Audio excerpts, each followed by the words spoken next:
You know how sometimes you just get a feeling about someone? That gut instinct that tells you something isn't quite right? Well, I had that feeling the moment I met Jessica. My son Michael brought her home for Sunday dinner on a crisp October afternoon in our little town of Cedar Falls. She walked through our front door with this perfect smile, carrying a bouquet of daisies and saying all the right things. "Mrs. Thompson, your home is so lovely. Thank you for having me." But something about her eyes bothered me. They were cold, calculating even when she was being sweet. I tried to shake it off, told myself I was just being one of those overprotective mothers you hear about. After all, Michael was 24, smart, working as a mechanic at Johnson's auto shop downtown. He could make his own decisions, right? The first few visits went well enough. Jessica would help me clear the table, compliment my pot roast, and laugh at my husband Robert's terrible dad jokes. She seemed to fit in, but I noticed little things. How she'd grip Michael's hand a bit too tight when he'd start telling stories about his childhood. How she'd change the subject whenever we brought up his college friends or his job at the shop.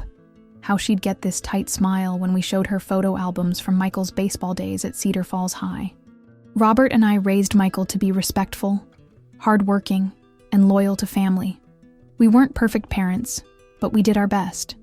We taught him to help his neighbors, to call his grandmother every Sunday, and to always come home for Christmas.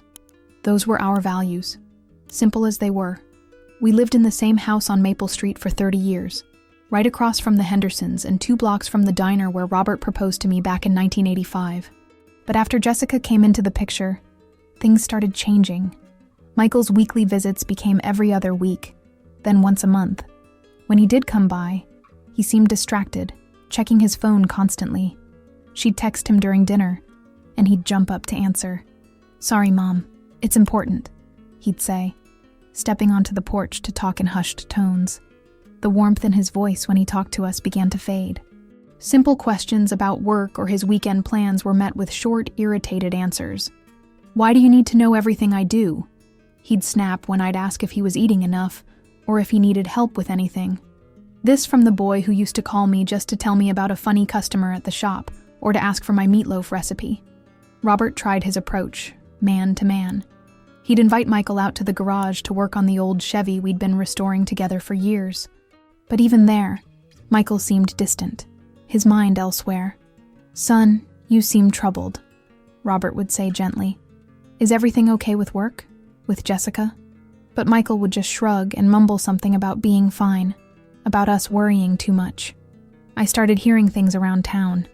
Nancy from the grocery store mentioned that Jessica had been asking a lot of questions about our family, about Robert's pension from the factory, about our savings.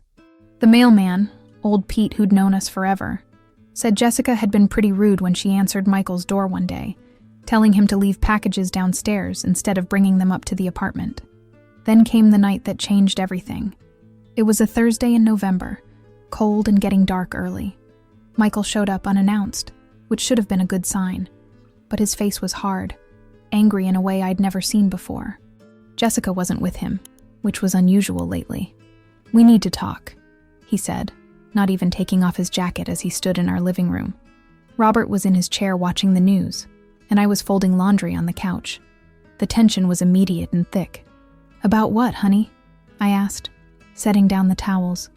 "About you two interfering in my life. About all the questions. All the judgment. Jessica told me what Nancy said to her at the store. How rude she was. And Mrs. Henderson across the street has been asking Jessica personal questions about her family, her job. You put them up to that." I felt my chest tighten. "Michael, we haven't asked anyone to do anything. If people in town are concerned, maybe there's a reason." That's when he exploded. "There it is. You can't stand that I'm happy. You can't stand that someone else is important to me now. Jessica was right about you both." Robert stood up slowly, his hands shaking a bit. "Son, that's not fair, and you know it. We love you. We just want what's best for you." "What's best for me?" Michael laughed, but there was no humor in it. "What's best for me is getting away from this suffocating family that can't let me grow up." He stormed upstairs to his old room, and we could hear him throwing things into a bag. I followed him, my heart pounding. "Michael, please, let's just talk about this calmly." "I'm done talking, Mom." I'm done with all of this. He zipped up his duffel bag and pushed past me. I won't be coming around anymore. Don't call me. Don't show up at my apartment. Just leave me alone. I stood at the top of the stairs as he headed for the door. You're choosing her over your family, I called out, my voice cracking. Over people who have loved you your whole life. He stopped at the door, his hand on the knob, but he didn't turn around. Maybe that's exactly what I'm doing, he said quietly. Then he was gone, leaving me trembling at the top of the stairs, tears streaming down my face, wondering where I'd lost my son. The house felt different after Michael left. Not just quiet, but hollow, like the life had been sucked out of it. I'd catch myself setting 3 places at the dinner table out of habit, then having to put 1 back in the cabinet. Robert would look up expectantly every time a car drove by, hoping it might be Michael coming home to apologize. Those first few days were the worst. I kept checking my phone every few minutes, thinking maybe he'd text or call. I'd start to dial his number a dozen times, then hang up before it could ring, remembering his words, "Don't call me." The silence was deafening. For 24 years, Michael had been the heartbeat of our home, and now that beat had just stopped. I couldn't sleep. I'd lie awake at night, listening to Robert's steady breathing, wondering if Michael was okay, if he was eating properly, if Jessica was being good to him. Around 3 in the morning, I'd usually give up and go downstairs to make tea, sitting at the kitchen table where we used to have our best conversations. That's where Michael would do his homework as a kid, where he'd tell me about his day at school, where he'd confided in me about his first heartbreak when Sarah Martinez broke up with him junior year. Robert tried to keep things normal, but I could see the sadness in his eyes when he thought I wasn't looking. He'd go out to the garage and tinker with that old Chevy, but his heart wasn't in it anymore. It was supposed to be something we finished together, he told me one evening, wiping grease off his hands with a rag. 30 years I've been saving that project for when we had time to really work on it. The worst part was the well-meaning friends and neighbors. Betty from church would pat my hand during service and ask how Michael was doing, her voice dripping with pity. "These young people," she'd say. "They think they know everything." Nancy from the grocery store would give me those sympathetic looks when she saw me shopping for 2 instead of 3. Even Pete the mailman would ask if I'd heard from Michael. His weathered face creased with concern. I started avoiding places where I might run into people who knew us. Cedar Falls is small enough that everyone knows everyone's business, and I couldn't bear the questions or the looks. Instead of going to Miller's Diner for our usual Saturday morning breakfast, Robert and I started eating at home.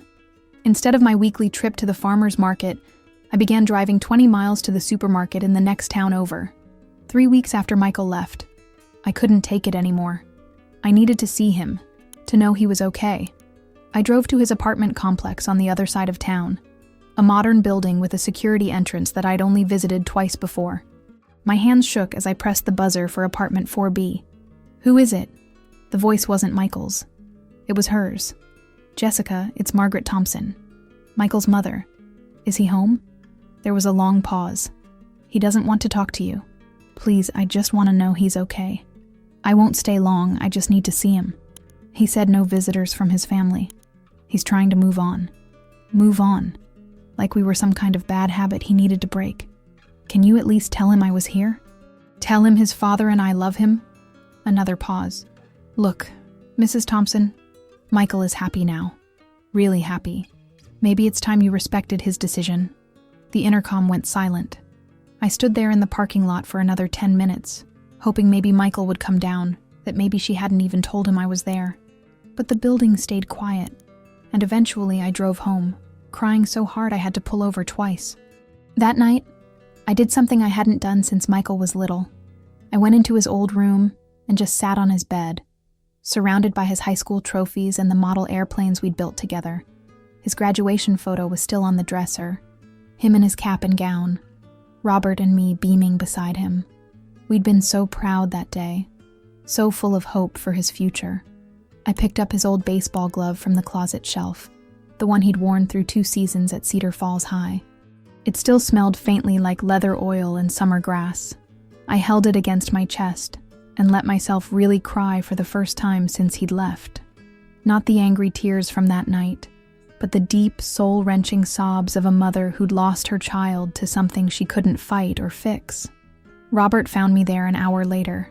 He didn't say anything, just sat beside me and put his arm around my shoulders. We sat in Michael's room until nearly midnight, not talking, just remembering. When we finally went to bed, Robert squeezed my hand in the dark. "He'll come back," he whispered. "Our boy will come back." But as the weeks turned into a month, then 6 weeks, then 2 months, I began to wonder if Robert was right. I started having dreams where Michael was a little boy again, running through the house calling for me. But when I'd try to catch him in the dream, he'd disappear, always just out of reach. The hardest moments were the random ones.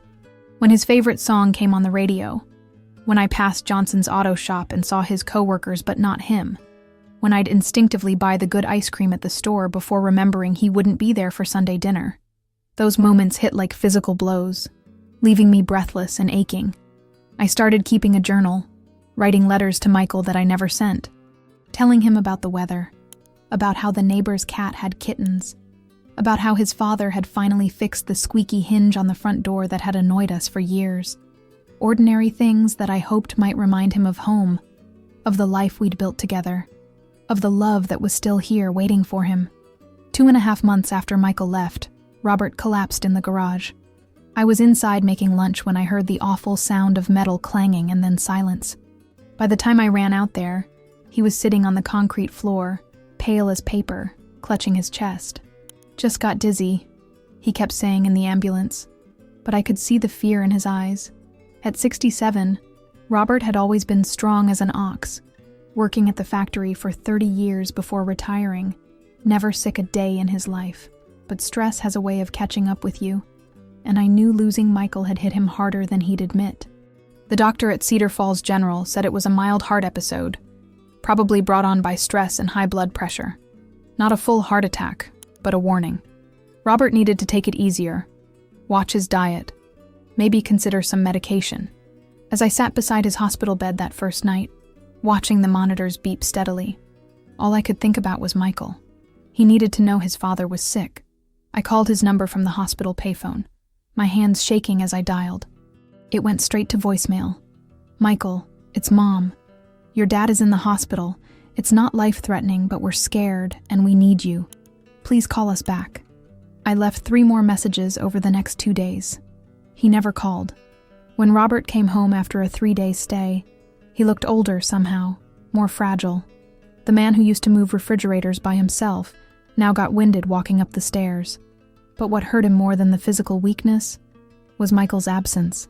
"Maybe he didn't get the messages," Robert said hopefully, but we both knew better. That's when I started hearing things around town that made my blood run cold. Karen Mitchell, who worked at the bank, mentioned seeing Jessica there with some guy who wasn't Michael, laughing and acting real friendly. Tom from the hardware store said he'd seen Jessica out at Murphy's bar a few nights, dancing with different men, while Michael was supposedly working late at the shop. Then Lucy Henderson from across the street really opened my eyes. She pulled me aside one afternoon while I was getting the mail. "Margaret, I hope you don't mind me saying this, but I've been worried about that girl Michael's with. My nephew Danny works at the phone company, and he was at their apartment fixing their internet last month. He said she was on the phone the whole time he was there, laughing and talking real intimate with someone. When she saw he was listening, she switched to talking about Michael like he was bothering her, calling him clingy and saying she wished he'd give her some space. My heart sank, but I wasn't surprised. I'd sensed something wasn't right about Jessica from day one. What killed me was knowing that Michael, my sweet, trusting son, couldn't see what was happening to him. I decided to write him a letter, not angry or demanding, just honest. I sat at the kitchen table for hours, crafting every word carefully. I told him about his father's health scare, about how much we missed him, about the memories that kept us going during these dark months. I wrote about the Christmas morning when he was 7 and spent an hour trying to teach our old dog Rusty to unwrap presents, about his high school graduation party in our backyard, how proud we were when he got the job at Johnson's, about the day he brought us Robert Sr.'s Purple Heart that he'd found in his grandfather's things, how we'd all cried together remembering the man who'd raised Robert after his own father died. "I don't know what's happened between us," I wrote, "but I know the boy we raised, and I know he wouldn't abandon his family without a good reason. If we did something wrong, please tell us so we can fix it. If someone is telling you things about us, please remember who we are and who we've always been. We love you, Michael. Nothing will ever change that. I mailed it to his apartment with a prayer and a hope. 2 weeks passed. Nothing. But then something interesting happened. David Chen, who'd been Michael's best friend through high school and still worked at Johnson's auto shop, came by the house one evening. He looked uncomfortable, shifting from foot to foot on our front porch. Mrs. Thompson, I probably shouldn't be telling you this, but I'm worried about Michael. He's been different at work lately, real quiet and sad. Yesterday he asked me if I thought he was making a mistake about something, but when I tried to get him to talk about it, he clammed up. David sat down in our living room, accepting the coffee I offered him. The thing is, Jessica's been coming by the shop more often lately, but not to see Michael. She shows up when he's out on service calls, flirting with the other guys, acting single. Yesterday she was there for over an hour while Michael was changing Mrs. Patterson's oil over on Oak Street. When he got back and saw her there, she had some excuse about needing to borrow the car keys, but I could tell he wasn't buying it. Has he said anything about her to you? Robert asked, leaning forward in his chair. David shook his head. He won't talk about personal stuff anymore. But I can see it in his face, you know? He looks tired all the time, stressed out, and he's gotten real thin. I don't think he's eating much. After David left, Robert and I sat in silence for a long time. Our son was suffering, and there wasn't a damn thing we could do about it. The worst part was knowing that eventually, Jessica would break his heart completely, and we might not be there to help him pick up the pieces. She's isolating him, I said finally, making him think we're the enemy so she can control him better. Robert nodded grimly. Your instincts were right from the beginning. I should have listened to you. That night, I prayed harder than I had since Michael was born. I prayed for his safety, for his happiness, but mostly I prayed that somehow, some way, he'd find the strength to see the truth before it was too late.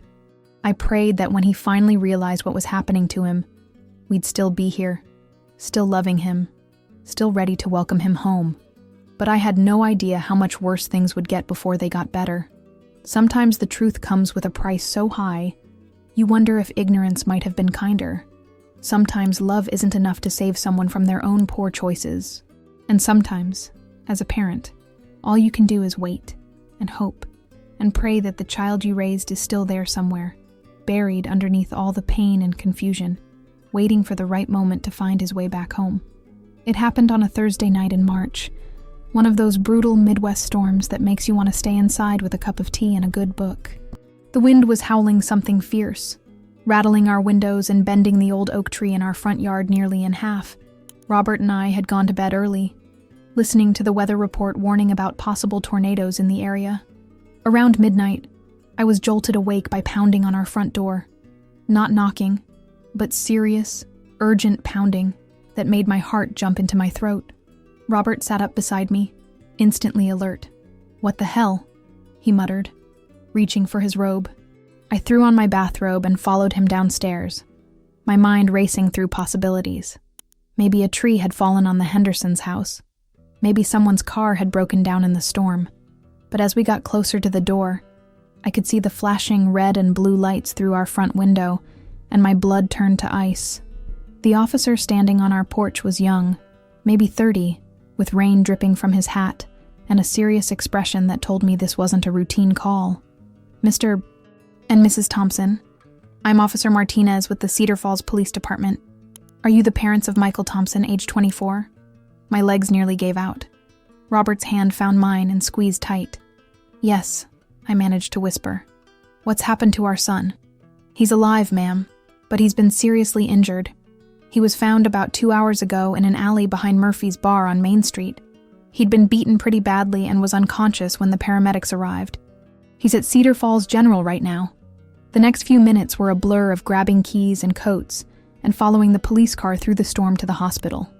My mind kept racing, trying to make sense of what Officer Martinez had told us during those terrible few minutes on our porch. Michael had been found alone in the alley. There were witnesses who saw him arguing with Jessica outside the bar earlier in the evening. She'd left in a car with some other man while Michael was still inside. Nobody saw exactly what happened after that, but someone had hurt my boy badly enough to leave him unconscious in the rain. The hospital smelled like disinfectant and fear. Dr. Kim, a tired-looking woman in her 40s, met us in the emergency room waiting area. "Your son has sustained significant injuries," she explained gently. 3 broken ribs, a concussion, extensive bruising, and some internal bleeding that we're monitoring closely. He's stable now, but the next 24 hours are critical. "Can we see him?" I asked, my voice barely a whisper. She nodded and led us through a maze of corridors to the ICU. Nothing could have prepared me for what I saw when she opened the door to room 314. The boy lying in that hospital bed barely looked like my Michael. His face was swollen and bruised, different shades of purple and yellow that made him almost unrecognizable. There were tubes in his nose and arms, machines beeping steadily around him, monitors showing numbers I didn't understand, but hoped were good. I sank into the chair beside his bed and took his hand, careful not to disturb the IV line. His knuckles were scraped raw, which told me he'd tried to fight back. That was my boy, never one to back down from a fight, even when he should have. "Michael," I whispered. "It's Mom. Dad and I are here." Robert stood on the other side of the bed, his face gray with shock and anger. "Who did this to him?" he asked Dr. Kim. "The police are investigating. From what I understand, it may have started as an argument that got out of hand, but the severity of the injuries suggests this was more than just a bar fight. Someone really wanted to hurt him." Over the next few hours, we pieced together what had happened from Officer Martinez and a detective named Wilson who came by around dawn. Michael had been at Murphy's bar with Jessica, and apparently some of her friends. Witnesses said they'd been arguing loudly near the pool tables, with Jessica getting more and more upset about something. Around 11 o'clock, she'd stormed out of the bar with a guy nobody recognized, leaving Michael there alone. The bartender, a guy named Eddie who'd known Michael since high school, said Michael had a few more beers after Jessica left, talking to anyone who'd listen about how he'd messed up his whole life.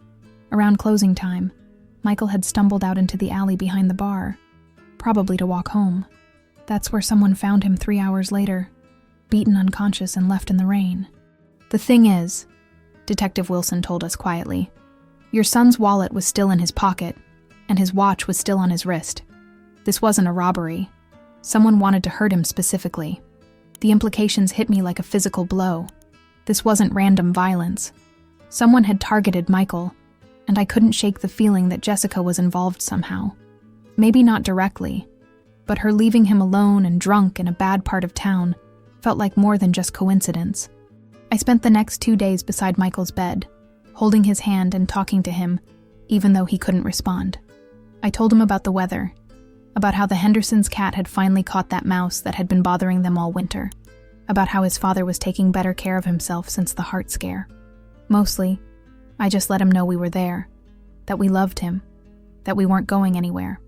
Robert would spell me for a few hours at a time, sitting in that uncomfortable chair and reading Michael's sports scores from the newspaper or talking about the progress he'd made on the old Chevy. "When you get better," he'd say, "we're going to finish that car together, just you and me, like we always planned." Jessica never came to the hospital. Not once in those first critical days when we didn't know if Michael would wake up, when the doctors were worried about brain swelling and internal bleeding. I kept expecting to see her walk through that door, crying and apologetic, but she never showed. That told me everything I needed to know about what kind of person she really was. On the second night, I was dozing in the chair when I felt Michael's hand twitch in mine. His eyes fluttered open, unfocused and confused, but open. "Mom?" he whispered, his voice hoarse and weak. "I'm here, baby," I said, trying not to cry with relief. "Dad's here too. You're going to be okay." He tried to sit up and winced in pain. "What happened? Where am I?" "You're in the hospital, son," Robert said gently. "Someone hurt you pretty badly, but you're safe now." I watched as memory came flooding back into his eyes, along with something else that broke my heart to see. Shame. Deep, profound shame that made him turn his face away from us. "I'm sorry," he whispered. "I'm so sorry." "There's nothing to be sorry for," I told him, stroking his hair like I used to when he was little and had nightmares. "You're our son, and we love you. That's all that matters right now." But I could see in his eyes that he knew the truth, or at least part of it. Whatever had happened in that alley, whatever had led him there, he was beginning to understand how far he'd fallen from the life we'd given him. And for the first time in months, I saw a glimmer of the boy we'd raised, the one who'd been lost, but maybe, just maybe, could be found again. The next few days in the hospital were like watching my son slowly come back to life, not just physically, but emotionally. The swelling in his face went down enough that he looked like Michael again, though the bruises would take weeks to fully heal. But more importantly, something had shifted in his eyes. The defensive walls he'd built up over the past months were starting to crumble. It started with small things. He'd squeeze my hand when I talked about home, about the neighbors asking after him, about how much we'd missed Sunday dinners together. When Robert brought him a chocolate milkshake from Miller's Diner, Michael actually smiled for the first time since before Jessica came into our lives. "Remember when you used to get me these after my baseball games?" he asked, and Robert's face just lit up. Dr. Kim was pleased with his progress. The internal bleeding had stopped, and while his ribs would take time to heal properly, there didn't seem to be any lasting damage. "You can probably go home in a few days," she told him during her morning rounds, "but you'll need to take it easy for several weeks." That's when Michael looked at me with those eyes I remembered from when he was little, uncertain and a bit scared. "Mom, I don't have anywhere to go. My lease is up next month and I can't afford to renew it on my own." My heart nearly burst. "You always have a home with us, Michael." Always. It was during his 4th night in the hospital that he finally started talking about what had really been happening in his life. I was sitting beside his bed reading a romance novel when he suddenly said, "She was cheating on me." I put down my book and waited. After months of silence, I wasn't going to push him to talk faster than he was ready. Jessica. For weeks, maybe months, I kept telling myself I was imagining things, that I was being paranoid, like she said. But that night at Murphy's, she was all over this guy right in front of me, dancing with him, kissing him. When I confronted her, she laughed and said I should have seen it coming, said I was too boring, too tied down to my family, too much of a mama's boy to keep a woman like her interested. The words hung in the air between us. I wanted to say I'd told him so, wanted to point out all the red flags he'd ignored, but this wasn't the time for that. This was the time for listening. I was so angry, Mom. Angrier than I'd ever been in my life.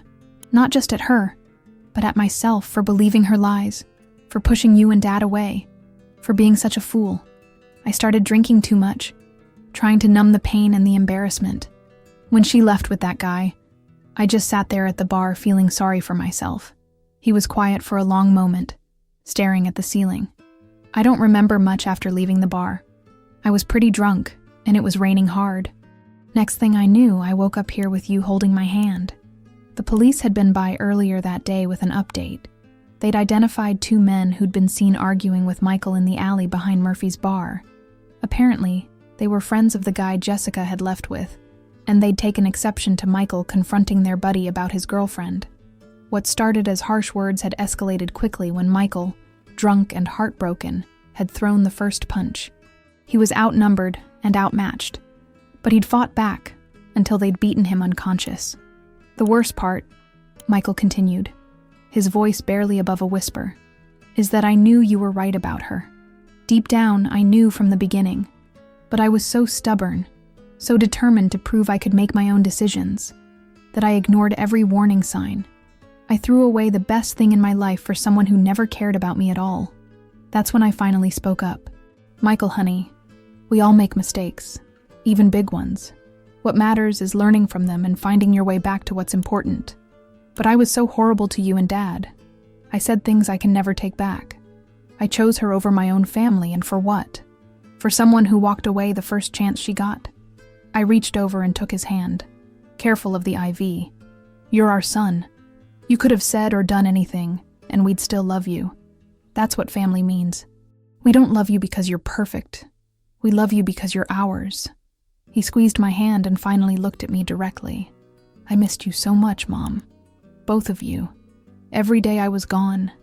I missed home, missed our talks, missed Dad's terrible jokes at dinner, but I was too proud to admit I'd made a mistake, too ashamed to come crawling back after the way I'd acted. Pride is an expensive thing," I told him. Sometimes it costs more than we can afford to pay. Over the next couple of days, Robert and I took turns sitting with Michael as he slowly opened up about everything that had happened since he'd moved in with Jessica. How she'd gradually isolated him from his friends, making excuses for why they couldn't hang out with David or his other buddies from high school. How she'd criticized everything about his life, his job, his family, his clothes, making him feel like nothing he did was good enough.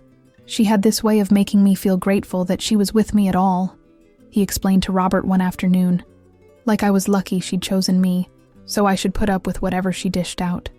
She'd flirt with other men right in front of me, then tell me I was being possessive when I got upset. She'd spend money we didn't have, then blame me for not making enough to keep up with her lifestyle. Robert listened patiently, occasionally asking gentle questions, but mostly just letting Michael get it all out. Years of suppressed doubts and ignored instincts came pouring out of our son like water from a broken dam. The day before he was discharged, Michael asked me to call David at the auto shop.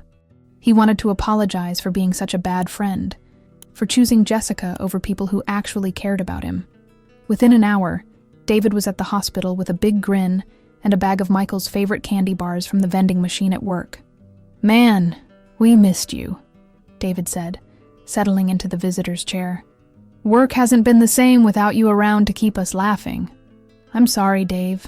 I was an idiot." "Yeah, you were," David agreed with a smile. "But we're all idiots sometimes. The important thing is you figured it out before it was too late." That evening, as I was getting ready to go home and let Robert take the night shift, Michael caught my hand. "Mom, I know I have a lot of work to do to make things right between us. I know saying I'm sorry isn't enough after the things I said and did. Michael, you're coming home tomorrow. That's enough for me." "No, it's not enough. I need to earn back your trust, your respect. I need to prove that the son you raised is still in here somewhere, under all the stupidity and poor choices." I smiled and kissed his forehead, the way I used to when he was small. "Honey, I never doubted that boy was still in there. I've been waiting for him to find his way back home. Tomorrow he finally gets to." Bringing Michael home from the hospital felt like Christmas morning and Easter Sunday rolled into one. Robert had spent the morning making sure Michael's old room was perfect, changing the sheets, dusting everything twice, even putting fresh flowers from our garden on his nightstand. I'd cooked all his favorite foods, enough to feed a small army, because I wasn't sure what he'd want, or if the pain medication would affect his appetite. When we pulled into the driveway on Maple Street, Michael sat in the passenger seat for a moment, just looking at the house. "It looks exactly the same," he said quietly, and I could hear the relief in his voice. "Home doesn't change," Robert said, coming around to help him out of the car. "It just waits for you to come back to it." Those first few days were tender in every sense of the word. Michael was still healing physically, moving carefully and tiring easily. But emotionally, we were all walking on eggshells, not quite sure how to navigate this new version of our relationship. The dynamics had shifted, and we were all learning how to be a family again. I found myself wanting to hover, to bring him soup every hour and fuss over his medications like he was 10 years old again. But Michael was different now, more mature in some ways, humbled by his experience but not broken by it. He'd insist on helping with dishes despite his sore ribs, would sit with Robert in the garage even if he couldn't do much more than hand him tools. The breakthrough came about a week after he'd come home. I was making dinner when I heard voices from the living room. Michael and Robert talking in a way they hadn't in months. Not the careful, polite conversation we'd been having since he got back, but real talk, the kind they used to have. "Dad, I owe you an apology that goes way beyond just saying I'm sorry," Michael was saying. "I disrespected you and Mom in ways that I'm ashamed to even think about now. You raised me better than that, and I threw it all away for someone who didn't give a damn about me. Son, you made mistakes. We all make mistakes. Not like this. Not abandoning the people who loved me most in the world for someone who was using me. I looked you in the eye and told you I was choosing her over family. What kind of man does that?" I quietly moved closer to the doorway where I could listen without being seen. These were words Robert needed to hear, and Michael needed to say them. "You want to know what kind of man does that?" Robert said gently. "A young man who's learning hard lessons about life and love and loyalty. A man who's hurting and confused and trying to figure out his place in the world.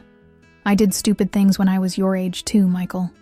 The difference is, I learned from them, just like you're learning now.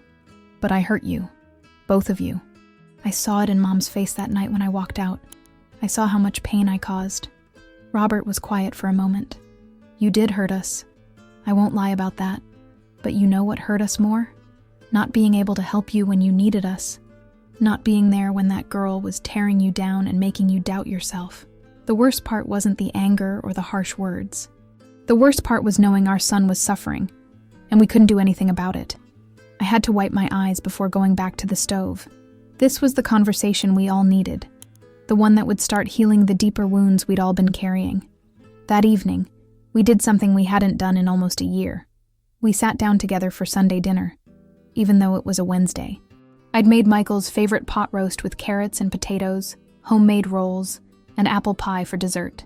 We said grace together, something we'd always done but had felt empty without Michael there. Over dinner, Michael told us about his plans. He wanted to go back to work at Johnson's auto shop, but part-time at first while he recovered. He was looking for a small apartment he could afford on his own, somewhere in Cedar Falls, so he could be close to family but still maintain his independence. Most importantly, he wanted to take some time to figure out who he was when he wasn't trying to please someone else. I realize I don't really know myself as an adult, he said, cutting into his pot roast. I went straight from being your son to being Jessica's boyfriend, and I never learned how to just be Michael. I want to figure that out before I get serious about anyone again. That sounds wise, I said. There's no rush for any of it. The healing wasn't instant or perfect. There were still moments of awkwardness, times when old hurts would surface unexpectedly. Michael would sometimes catch himself being overly apologetic, and Robert and I had to learn not to treat him like he was made of glass. But slowly, day by day, we found our rhythm again. 2 weeks after he'd come home, Michael surprised us both. We were sitting on the front porch after dinner, watching the sunset over the Hendersons' house, when he said, I want you both to know something. What happened with Jessica, getting beaten up, ending up in the hospital, it was awful. But in a strange way, I'm grateful it happened. Robert and I exchanged glances. Grateful? I asked. Because it woke me up. I could have spent years with her, getting more and more isolated, more and more miserable, until I didn't even remember who I used to be. The beating was terrible, but losing myself completely would have been worse. At least this way, I found my way back to the people who matter most.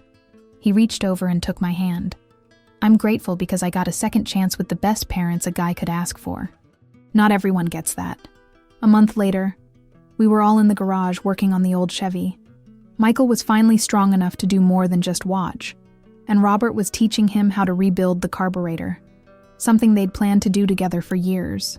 I was sitting on my old lawn chair, supposedly reading, but really just enjoying the sound of their voices, the easy way they worked together, the normalcy of it all. Hand me that wrench, would you, son? This one? No, the smaller one. There you go. Now, see how this connects here? It was such an ordinary moment, the kind I'd taken for granted before Michael left, but now I treasured it, understanding how precious ordinary moments really are when you've almost lost them forever. That evening, as I was tucking fresh sheets on Michael's bed, he appeared in the doorway. Mom, you don't have to keep doing that. I can change my own sheets. I know, I said, smoothing down the corners, but I like doing it. I miss doing it. He smiled and sat on the edge of the bed. I missed a lot of things too. I missed your cooking, Dad's stories, even your nagging about wearing a coat when it's cold outside. I don't nag, I protested, and we both laughed. Mom, do you think I'll ever stop feeling guilty about the time we lost? I sat beside him and considered the question seriously. I think guilt can be useful if it teaches you something and makes you a better person. But if you carry it around like a heavy suitcase everywhere you go, it'll just weigh you down. We lost some time, yes, but we didn't lose each other. And we have all the time in the world ahead of us to make new memories. He leaned over and hugged me, carefully because of his ribs. I love you, Mom. I never stopped loving you, even when I was too stupid to show it. I know, sweetheart. I never stopped loving you either. That's what family does. We love each other through the good times and the bad times, through the smart decisions and the really dumb ones. That's what makes us family. As I write this, 6 months later, Michael has his own apartment just 10 minutes away, a promotion at the auto shop, and a growing sense of confidence in who he is as a man. He comes for Sunday dinner every week, calls to check on his father's health, and has even started dating again, though he's taking things much slower this time. The scars from that terrible time are still there, probably always will be. But like Robert says, scars are just proof that you survived something that could have destroyed you. We all survived. We all learned something, and we all came back stronger than before. Sometimes at night, when Robert is snoring beside me and the house is quiet, I think about how close we came to losing Michael forever. Not to death, but to pride and stubbornness, and a manipulative woman who saw our son's good heart as something to exploit. But we didn't lose him. He found his way back to us, back to himself, back to the values we'd tried to teach him from the time he could walk. That's the thing about family, about real love. It's patient, it's forgiving, and it never gives up. Even when you think it's too late, even when the hurt seems too deep to heal, love finds a way. It waits for you to come home.